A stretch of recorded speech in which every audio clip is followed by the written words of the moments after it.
Yang dimuliakan Tuan Pengerusi Majlis, yang berbahagia Tuan Pengerusi dan ahli-ahli jawatan kuasa masjid, yang berusaha tuan-tuan imam, tuan-tuan Bilal, tuan-tuan guru, para ulama tempatan, pemimpin-pemimpin setempat, ustaz-ustaz, ustazah-ustazah, seterusnya tuan-tuan, puan-puan, hadirin, hadirat, muslimin, muslimat yang dirahmati Allah sekalian. Alhamdulillah, setinggi-tinggi kesyukuran kita panjatkan kehadirat Allah Subhanahu wa taala. Kerana malam ini seperti mana pada malam-malam sebelum ini, untuk sekian kalinya kita diprogramkan Allah untuk berada di dalam majlis yang paling mulia, iaitu majlis mengingatinya. Majlis yang paling mulia ialah majlis ilmu, yang semua 100% kita mengingati Allah, mengingati tentang tanggungjawab kita di dunia, mengingati siapa kita, apa kerja kita, lepas ini ke mana kita nak pergi, macam mana keadaan kita bila pergi ke sana besok, selamat ke tak selamat. Itu diberi peringatan. Setiap kali tuan-tuan berada dalam majlis seperti ini, diperingatkanlah. Apa yang peringatkan? Tugas kita dalam dunia ni. Apa nak buat? Kemudian ke mana kita akan berada lepas ini? Dalam kubur macam mana? Berjaya ke tak berjaya? Menjawab soalan daripada Munkar dan Nakir. Bangkit dalam kubur macam mana? Seperti manusia biasa ke, atau seperti binatang yang perangai yang kita amalkan dalam dunia ni? Kemudian macam mana berjalan dari kubur ke padang mahsyar? Itu pun ingatan kita tu. Selalu kita kena ingat benda itu. Macam mana kita berjalan dari kubur ke padang mahsyar? Ada kenderaan ke tak? Jalan kaki ke? Merangkak ke? Mengesut ke? Atau kepala ke bawah, kaki ke atas? Kemudian di padang mahsyar, dapat ke tak dapat kita naungan aras? Atau terpaksa berada di bawah terik matahari yang jauhnya sejengkal dari kepala? Kemudian macam mana keadaan kita dihisap? Hisap yang bersangatan atau hisap yang ringan? Lepas dihisap akan menerima kitab. Adakah kita menerima kitab amalan kita tu dengan tangan kanan atau dengan tangan kiri, ataupun cucuk dada atau tembus ke belakang, ambil ke belakang? Kemudian macam mana kita melalui timbangan? Berat ke tak berat pahala kita? Mana lebih berat, pahala ke dosa? Kalau berat pahala, apa jadi? Kalau berat dosa daripada pahala, ke mana perginya? Ini yang patut menjadi ingatan kita. Selalu kita fikir. Tambah orang yang dah senior-senior tu, dah umur 60 hingga 70 tahun tu. Kata Nabi, umat aku di akhir zaman, usia mereka antara 60 hingga 70 tahun. Masihi ya, bukan Masihi, apa? Hijrah. 60 hingga 70 tahun. Siapa dah sampai 60 tahun, itu bersedialah. Kerana inilah time-nya Allah nak panggil balik. Walau bagaimanapun yang muda-muda jangan seronok. Kerana dia bukan ada rukun. Rukun mati yang pertama tu ada. Yang kedua darah tinggi ada. Yang ketiga kencing manis ada. Dia time kamu mati tu matilah. Qul innal mautal ladzi tafirruna minhu fa innahu mulaqikum, kata Allah. Katakanlah bahawa mati yang kamu nak lari daripadanya itu pasti akan menemui kamu. Jadi mudah-mudahan kita sentiasa mengingati mati dan bersedia untuk menghadapi situasi-situasi selepas kita mati. Untuk malam ini kita sambung lagi pembacaan kita. Kita dah habis membaca sifat-sifat mazmumah. Malam ini kita mula membaca sifat-sifat yang terpuji, dipanggil sifat mahmudah. Sifat-sifat mazmumah itu dipanggil proses membuang sifat mazmumah itu dipanggil takhalli. Takhalam ya, takhalli. Menghilangkan sifat-sifat yang dikeji. Seperti takabur, riak, ujub, kedekut, gila dunia, gila pangkat, gila puji dan sebagainya. Itu dipanggil takhalli. Takhalli itu artinya membuang sifat-sifat mazmumah dari dalam diri kita ni. Sudah habis sifat-sifat tu dibuang, kita masuk pula, dah kosong badan kita ni, kita masukkan pula dengan sifat-sifat mahmudah. Yang itu namanya tahalli. Tadi kha ni ha. Tahalli. Tahalli itu artinya memasukkan sifat-sifat mahmudah dalam diri kita. Kita akan masukkan sifat taubat, sifat takut, sifat zuhud, sifat sabar, sifat syukur, sifat ikhlas, tawakal, kasih akan Allah Ta'ala, redha dengan ketentuan Allah Ta'ala, dan ingat mati. Itu sifat-sifat yang terpuji. Bukan itu aja yang sebenarnya beratur-atur, tapi Imam Ghazali meringkaskannya kepada 10 sifat, 10 sifat mahmudah dan 10 sifat yang dikeji, dipanggil mazmumah. Itu dah kita bicara dah. Bermula dengan gila makan, gila bercakap, sampai ujung je sampai riak. Last kali riak. Kita dah habis dah sifat itu. Sekarang ni kita proses yang kedua, iaitu takhalli. Yang tadi takhalli. Ingat tiga perkataan ni. Takhalli yang pertama, buang sifat-sifat mazmumah. Itu masuk pada fasa yang kedua, apa namanya? Allah penat ngajarnya. Apa namanya? Takhalli. Takhalam ya. Takhalli. Artinya masukkan sifat-sifat mahmudah. Masukkan sifat-sifat yang dipuji oleh Allah Ta'ala. Bila ada takhalli dan tahalli, baru datang tajalli. Tajalli itu dari Allah.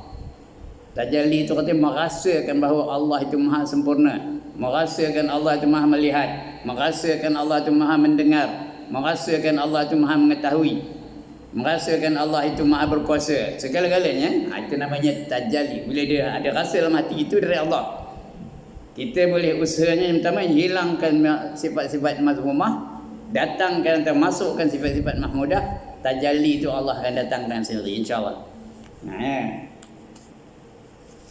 Kalau tak ada tajalli, tak ada terasa. Bila tak ada terasa, tak ada lagi kita bertindak sewajarnya.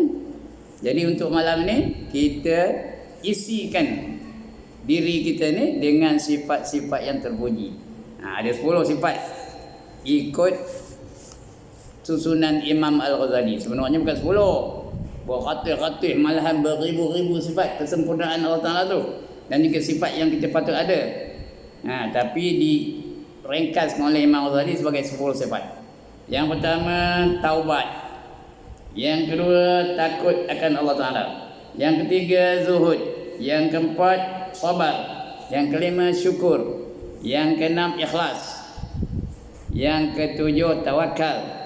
Yang kedelapan, kasih akan Allah Ta'ala. Atau dalam bahasa tasawufnya, mahabbah.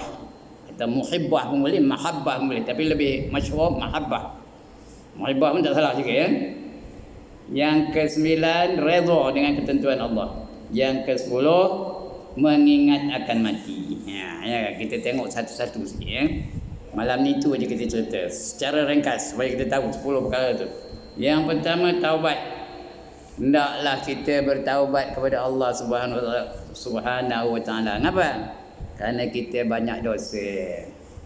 Siapa tak ada dosa, angkat tangan. Saya nak tengok benda nak angkat gambar. Mana orang tak berdosa ni? Semua kita ni berdosa. Ma min adamiyyin illa walahu zunub, kata Nabi. Tidak daripada anak Adam melainkan adalah dosa-dosa mereka. Jadi itu wajar kita taubat. Taubat tu penting, kembali kepada fitrah. Kembali kepada asal kejadian kita. Kita ni asalnya baik belaka. Ma min mauludin illa yuladu 'alal fitrah fa abawahu yuhawidanihi wa yunajjisan wa yunassarani wa yumajjisani. Kita setiap kanak-kanak dilahirkan suci, bersih, tak ada kotor, tak ada berdosa. Terpulanglah kepada ibu bapaknya untuk menjadikannya orang Yahudi atau menjadi orang Nasrani, dan menjadikannya seorang Majusi. Majusi itu penyembah berhala. Jadi namanya taubat, kembali kepada fitrah, kembali kepada kebaikan, kembali kepada kesucian. Jadi kita kena taubat. Allah suruh kita taubat tu. Dalam Quran ada sebut, ya ayyuhallazina amanu tubu ilallahi taubatan nasuha. Asa rabbukum ayyukaffira ankum sayyi'atikum wa yudkhilakum jannatin tajri min tahtiha al-anhar, kata Allah dalam surah At-Tahrim ya. Nabi yang tak ada berdosa pun taubat. Nabi kita Muhammad sallallahu alaihi wasallam mana ada dosa tapi bertaubat juga kepada Allah Taala. Dia isytiharkan inni lastaghfirullahal azim fil yaumi wal lailati 70 marrah, kata Nabi. Sesungguhnya aku minta ampun dengan Allah Subhanahu Wa Taala setiap hari setiap malam 70 kali. Kita patutnya bukan 70 kali, 70 juta kali. Berlambat-lambat dosa, celik mati je dah berdosa. Itu taubat. Mari kita tambah besok taubat. Angan saja. Itulah kan datanglah bila kita baca betul-betul perinciannya, baru kita ceritakan apa ya syarat-syaratnya, macam mana nak taubat dan sebagainya. Itu pertama. Taubat. Yang kedua yang mesti ada kita miliki ialah takut kepada Allah. Takut kepada Allah. Itu namanya khauf. Khauf cakap Arabnya khauf, takut. Kha wa fa. Khauf bukan khauf ya, khauf. Khauf itu takut kepada Allah Taala. Kita hanya patut takut kepada Allah Taala saja. Kenapa? Kerana Allah sediakan di akhirat besok tempat balasan. Apa saja kita buat dalam dunia ni dibalas nanti. Kalau baik dibalas dengan baik, kalau jahat dibalas dengan jahat. Itu menandakan keadilan Allah Taala. Kalau Allah tak balas, kalau mati-mati terus saja, tak adil lah Allah tu.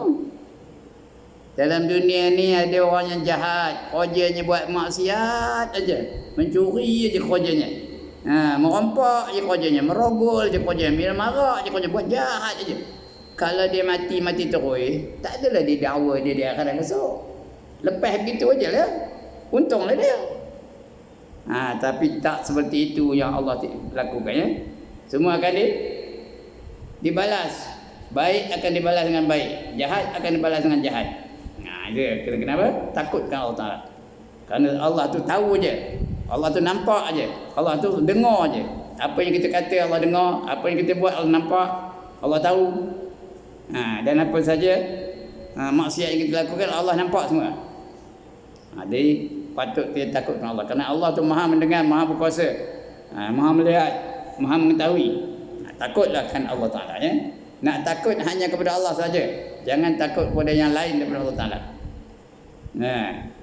Itu khauf namanya. Yang ketiga namanya zuhud. Zuhud itu artinya memalingkan perhatian dia kepada dunia, kecuali perkara-perkara yang perlu untuknya. Tak apa. Dunia yang dia perlu, makan, minum, pakaian, kenderaan, dia perlu, tak apa. Jangan berlebih-lebihan, jangan membazir. Orang yang tidak membazir itu panggil zuhud. Bukan zuhud itu kerkut lain. Ini zuhud itu artinya dia memilih dunia untuk keperluan hidup dia saja. Lebih-lebih dia tak nak. Tak ada membazir. Kerana membazir itu kawannya adalah syaitan. Innal mubazzirina kanu ikhwana syayatin. Sesungguhnya orang yang membazir itu, gengnya, kawannya, sahabatnya ialah para syaitan. Jadi jangan membazir. Kena zuhud. Dalam dunia ni kita perlu perkara-perkara. Ambil yang perlu aja. Perlu makan, makanlah. Tapi makan dan minum. Jangan berlebih-lebihan, jangan melampaui batas. Kata Allah, kulu washrabu wala tusrifu. Makan dan minumlah kamu, tapi jangan berlebih-lebihan, jangan melampaui batas. Jadi bukan tak boleh makan. Itu dia. Itu namanya zuhud. Dia makan sekadar membetulkan tulang belakang dia aja. Bukan sampai muntah. Yang paling zuhud siapa? Nabi kita Muhammad sallallahu alaihi wasallam. Dia makan macam mana? Dia hanya makan ketika baginda lapar, dan dia akan berhenti sebelum kenyang. Bukan macam kita tengah kenyang, bagi orang makan lagi. Dan tidak berhenti sebelum apa? Sebelum muntah. Tahu apa muntah? Allah, dia minta cakap perak kan? Muntah tu dia dah kenyang, asak lagi. Itu muntah. Sampai dah menapas tak lalu. Itu zuhud ya. Itu yang kedua. Yang ketiga sabar. Sabar ni besar pahalanya tuan-tuan, besar pahala sabar ni. Allah dah janji dalam Quran, innama yuwaffas sabirun ajrahum bighairi hisab. Sesungguhnya pahala bagi orang yang sabar itu tak dapat dikira berapa banyaknya. Banyak benar. Itu bagi orang yang sabar. Sebab itu tuan-tuan, antara 7 golongan manusia yang masuk syurga tanpa hisap, sabar. Ada 7 golongan manusia masuk syurga tak ada hisap. Terus je. Yang pertama Rasul-Rasul. Ada? Angkat tangan.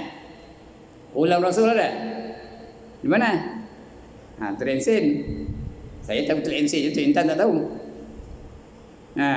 Itu ulang Rasul nama Kedah. Kita nak Rasul betul tu. Tak ada sini pun. Saya bukan Rasul, tuan-tuan bukan Rasul. Perempuan lagi bukan Rasul. Jadi masuk syurga tanpa hisap. Itu yang pertama. Yang kedua, Nabi-Nabi. Tak ada juga. Yang ketiga, sahabat-sahabat besar. Walaupun nama siapa tapi dia bukan sahabat besar. Ini yang hidup di zaman Rasulullah, dia panggil sahabat.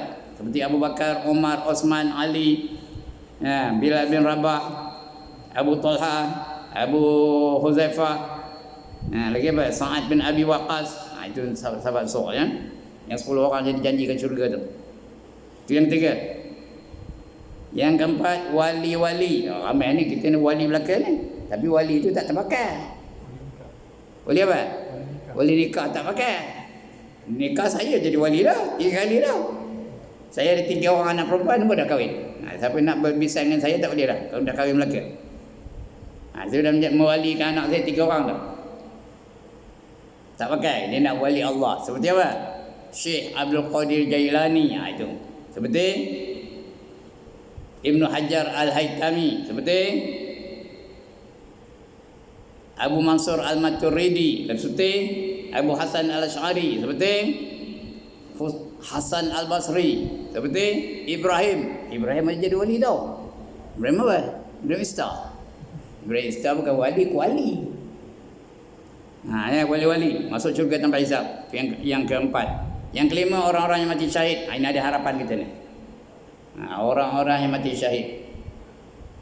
Dia mati dalam perjuangan di jalan Allah. Syahid namanya. Syahid akhirat. Ya, macam kita dah tua-tua. Ni nak syahid dunia akhirat tak boleh dah. Angkat pedang pun tak lalu. Susah kenapa? Angkat senapak pun lalu. Susah kena nembak. Tapi yang boleh syahid akhirat. Sebab itu tuan-tuan, siapa mati dalam majlis ilmu sebelum sempat balik ke rumah, dia dikira syahid. Sebab itu bila ada majlis ilmu, hadir, jangan tuang. Kalau dia mati dalam majlis itu, dikira syahid, syahid akhirat, masuk syurga tanpa hisab. Itu yang kelima. Yang keenam tadi cerita sabar, orang yang sangat sabar. Baru kita nak baca ni sabar. Sabar ni ada 3. Pertama, sabar pada mengerjakan yang wajib. Yang kedua, sabar pada meninggalkan yang haram. Ketiga, sabar ketika ditimpa kemalangan, ditimpa musibah. Itu 3 jenis sabar. Orang sabar masuk syurga tanpa hisab. Dan yang ketujuh ini tak ada. Yang ketujuh tak ada. Seorang tak ada dalam masjid ni. Orang di peringkat 12 seorang tak ada. Iaitu orang-orang yang sangat miskin tapi redha dengan kemiskinannya. Miskin benar. Apa kerana nak makan apa tak ada, tapi dia redha dengan kemiskinannya. Kerana dia tahu di akhirat besok, kerana dia bertakwa, dia tidak akan diperiksa oleh Allah Taala. Malaikat tak periksa, cincai aje. Di luar negara ada, di Malaysia ni jarang jumpa lah. Ada tu ada, tapi mungkin kita tak jumpa pun ya. Yang apa tak ada, tapi redha, sembahyang tak tinggal, puasa tak tinggal dan sebagainya. Seronok dia jadi miskin tu. Yang itu masuk syurga tanpa hisab. Itu 7 golongan. Kalau kita sabar, salah satu golongan yang masuk syurga tanpa hisab. Allah puji orang sabar tu. Allah bersama dengan orang sabar. Innallaha ma'as sabirin. Sesungguhnya Allah tu bersama dengan orang-orang yang sabar. Itu yang keempat tadi. Yang keempat. Yang kelima, syukur. Syukur ini patut kita lakukan ya, kerana Allah telah bagi kita terlalu banyak nikmat. Wa in ta'uddu ni'matallahi la tuhsuha. Jika sekiranya kamu nak hitung nikmat Allah, nescaya tiada terhitung oleh kamu. Nikmat luar, nikmat dalam diri, nikmat ilmu, nikmat kesihatan, nikmat keterangan jiwa, nikmat kenderaan, nikmat keluarga, nikmat isteri atau isteri-isteri, nikmat anak-anak, nikmat cucu-cucu. Itu semua nikmat belaka yang tak terkira banyaknya. Sebab kata Allah, Qul law kana al-bahru midadan li kalimati rabbi lanafida al-bahru qabla an tanfada kalimatu rabbi walau ji'na bimithlihi madada. Katakanlah kalau kamu jadikan lautan-lautan yang di dunia ini sebagai jawat untuk menulis nikmat aku, dan juga ranting-ranting kayu di dalam dunia ini untuk menjadikan pena untuk menuliskan nikmat aku, kamu tambah sekali lagi, tambah lagi sekali. Kering dakwat tu, tambah lagi sekali. Haus sekali pena-pena tu, tambah sekali lagi. Tapi nikmat Allah masih ada lagi, tak tertulis oleh kamu, ya. Itu nikmat Allah. Jadi kita kena bersyukur dengan Allah Taala. Syukur, dia kan sebut dia betul-betul dalam hati merasakan kesyukuran kepada Allah Taala. Syukur kerana kita hidup sampai sekarang ni. Syukur kerana kita dapat merayakan Maulid Rasul.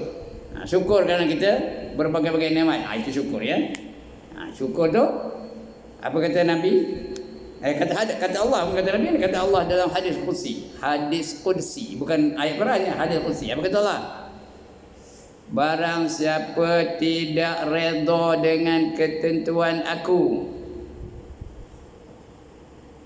tidak syukur atas nikmat aku, dan tidak sabar di atas musibah yang aku berikan, carilah bumi yang lain daripada bumi aku. Ada ke? Ada ke bumi yang lain daripada bumi Allah? Carilah mana? Pergi ke mana? Semua bumi Allah lah ke? Lagi satu, dan carilah juga Tuhan yang serupa dengan aku. Tuhan yang lain yang serupa dengan aku. Ada ke Tuhan lain daripada Allah? Yang serupa dengan Allah? Ada? Yang berkuasa macam Allah, yang mendengar macam Allah, melihat macam Allah, yang memberi nikmat kepada kita. Tak minta pun dia bagi nikmat. Ada jumpa Tuhan yang apa itu? Carilah kata Tuhan. Jadi artinya kalau kamu tak boleh buat, kenalah kamu redha dengan ketentuan Allah, kenalah kamu syukur tentang nikmat Allah, dan kena kamu sabar di atas bala yang Allah timpa kepada kamu. Itu yang ke-6. Yang kelima. Yang kelima, syukur, ya. Kalau syukur Allah tambah. La in syakartum la azidannakum. Sekiranya kamu syukur dengan nikmat aku, nasihat aku, tambah lagi nikmat itu untuk kamu. Wala in kafartum in azabi la syadid, kata Allah. Sekiranya kamu kufur dengan nikmat aku, ketahuilah azab aku akan hebat, dahsyat sekali. Tunggulah azab aku yang amat dahsyat sekali. Tak tahan dia kamu azab Allah. Jadi kena syukur. Kalau syukur, Allah tambah nikmat tu.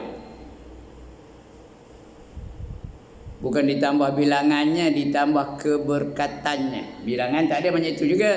Syukur dengan mata 2 je, mata tu tak boleh jadi 4, jadi 8, jadi 16 sebagainya. Tapi Allah berkati mata kita. Allah pimpin mata kita itu supaya dapat melihat yang diredai olehnya saja. Itu syukur, ya. Tapi seluruhnya nanti detailnya akan datang, ya, satu-satu. Ni hari malam ni sepintas lalu aja. Jadi kena bersyukur. Yang ke-6 namanya ikhlas. Ikhlas ni banyak orang sebut teman ikhlas. Teman datang masjid ni ikhlas saja. Bukan ada apa-apa kepentingan. Saya begitu juga ngajar ni ikhlas. Nak tahu ikhlas tak ikhlas, jangan bagi envelope lepas ni. Ya. Nak tahu Ustaz Ibrahim ni ikhlas ke tak ikhlas, jangan bagi envelope. Macam bulan depan datang tak? Kalau tak datang lagi, tak ada ikhlas tu, cakap je. Sembang je ikhlas. Cuma ikhlas ni. Ya. Atau ada dah telefon lepas tu, tak ada envelope je ni. Atau balik-balik rumah, kita bagi tak ada apa-apa. Tuan-tuan begitu juga. Kalau betul-betul ikhlas, tahun depan tidak dilantik menjadi apa-apa jawatan, tak memiliki jawatan dalam masjid ni. Macam Tuan Jirullah ni, tak dilantik jadi imam tahun depan, datang tak dia? Ya. Dia tanya kenapa mereka tak datang? Alah, dia bukan tak awak lagi. Itu ikhlas kata tu. Jadi tuan-tuan dan puan-puan, jangan sekali-kali merajuk kepada masjid. Yang rugi kita, masjid tak ada rugi.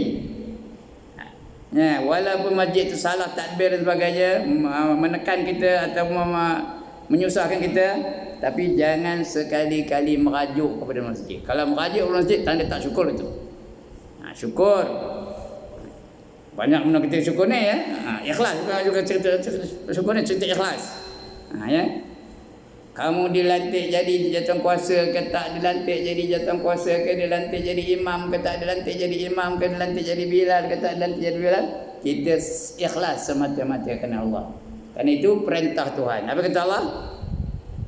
Wa ma umiru illa liya'budullaha mukhlishina lahuddin. Surah Al-Bayyinah ya. Dan kamu tidak diperintahkan melainkan untuk menyembah Allah dengan penuh keikhlasan dan kerana agama, bukan kerana lain. Cakap sembang boleh cuma ikhlas, tapi bila tak dilantik udah merajuk, udah tak datang. Ada orang apa itu, sini tak ada lah, tempat lain ada. Orang tak bertahun-tahun tak datang. Kenapa mereka datang? Dia memang bukan dak kawak lagi, awak bukan ada pengguna lagi. Melukut tepi kantang aja, tak ada apa pun, tak datang pun dia bukan sedar. Itu tak ada ikhlas namanya. Jadi kena ikhlas ya. Yang ketujuh, tawakal. Tawakal ni tanda orang beriman. Menyerahkan dirinya kepada Allah Subhanahu wa taala. Tanda orang beriman salah satunya tawakal tu. Innamal mu'minuna allazina idza dzukirallahu wajilat qulubuhum wa idza tuliyat 'alaihim ayatuhu zadatuhum imana wa 'ala rabbihim yatawakkalun, kata Allah. Surah Al-Anfal. Sesungguhnya orang-orang yang beriman itu tandanya apabila disebut nama Allah bergementar jiwanya. Sebut nama Allah gentar ya, gentar jiwa, takut dengan Allah Taala. Wa idza tuliyat 'alaihim ayatuhu zadatuhum imana. Dan apabila dibacakan kepada mereka ayat-ayat kami, bertambah-tambah imannya. Dengar aja Quran bertambah imannya. Tapi lepas itu wa 'ala rabbihim yatawakkalun, dan kepada Tuhan mereka menyerahkan diri mereka. Tawakal tu artinya dia menyerahkan diri kepada Allah. Terserah kepada Allah untuk melakukan apa sahaja terhadap dia, untuk menjayakan usaha dia atau menggagalkan dia. Allah yang menentukannya. Tapi oleh kerana kita tak tahu berjaya atau tidak berjaya ke gagal, maka kita diberi kebebasan untuk berusaha dan berikhtiar. Tawakal itu bukan tak ada usaha, tak ada ikhtiar, berusaha dan berikhtiar. Kita berusaha untuk yang terbaik bagi kita. Tapi akhirnya ketentuannya dari Allah SWT. Dia tawakal ya, menyerahkan diri kepada Allah Taala. Sakit serahkan diri kepada Allah. Kerana kalau Allah kata tak baiklah, maka ubat serau pun tak baik. Tapi kalau Allah kata sembuhlah, bersebiji ubat boleh sembuh dan sebagainya. Kerana apa saja ketentuan daripada kita, Allah yang menentukannya. Allah yang memberi bekas. Itu kena tawakal. Apa saja kena serah kepada Allah SWT. Itu yang ke-7. Yang ke-8, kasih akan Allah Ta'ala ya, kasih akan Allah Ta'ala. Bahasa tasawufnya mahabbah atau dikata muhibbah. Dia hanya kasihkan Allah saja. Apa saja dia buat hanya untuk Allah Ta'ala. Tak ada kasih yang lain daripada Allah Ta'ala. Tanda orang beriman itu dia hanya kasihkan Allah Ta'ala saja, tidak kasih kepada lain daripada Allah Ta'ala. Kalau dia kasih yang lain pun kerana Allah Ta'ala, bukan kerana lain daripada Allah Ta'ala ya. Boleh kasih dengan lain, kita boleh kasih dengan isteri kita, boleh kasih dengan anak-anak kita, tapi kerana Allah Ta'ala. Itu kasihkan Allah Ta'ala, mahabbah ya. 2 lagi, walaupun dah bunyi tu, habis kedua dulu. Yang 9, redha dengan qada Allah Ta'ala. Redha dengan ketentuan Allah Ta'ala. Allah dah tentukan saya jadi saya, dia tentukan tuan-tuan jadi tuan-tuan, dia tentukan perempuan jadi perempuan. Redha dengan ketentuan Allah. Tadi dah saya bacakan hadis kursi dari Allah tadi ya. Barang siapa tidak redha dengan ketentuan aku, tidak syukur dengan nikmat aku, tidak sabar di atas musibah yang aku datangkan, maka kamu carilah bumi yang lain daripada bumi aku. Ada? Atau kamu cari Tuhan yang serupa dengan aku, yang lain dari aku. Ada? Cari Tuhan yang lain. Mana cuba? Jadi mau tak mau kena redha, kena syukur, kena sabar. Itu yang ke-9. Yang ke-10 akhir sekali, ingat mati ya. Jelas sekali ya. Mengingati akan mati. Kita kena ingat bahawa kita ni bukan selama-lama dalam dunia ni. Tak lama lagi padam lah tu. Tambah yang dah bercakap ni, dah menengok saya. Dia dulu aja pun. Sudah 80 tahun umur. Tak lama lagi tengok apa Haji Ibrahim udah padam kita ya. Ada yang cakap betul padam juga sudah. Habis. 2 minggu sudah anak saudara saya padam. Saya pun adik-beradik semua dah padam. Nunggu gila saya aje. Abang dah meninggal, kakak dah meninggal, adik dah meninggal, tinggal saya seorang terkonten. Jadi tuan-tuan pun itu juga, perempuan pun itu juga. Kita mesti mengingati mati. Ya, bila dah mati kita akan terbujur di depan rumah tu. Ditangisi oleh isteri dan anak-anak kita, keluarga kita menangisnya. Lepas itu dia balik ke rumah dia gelak ketawa balik. Nengok pendekar bujang lapuk ketawa kak. Nengok maharaja lawak ketawa kak. Kita dalam kubur seorang-seorang. Bila kita masuk kubur 3 ngantor kita ke kubur.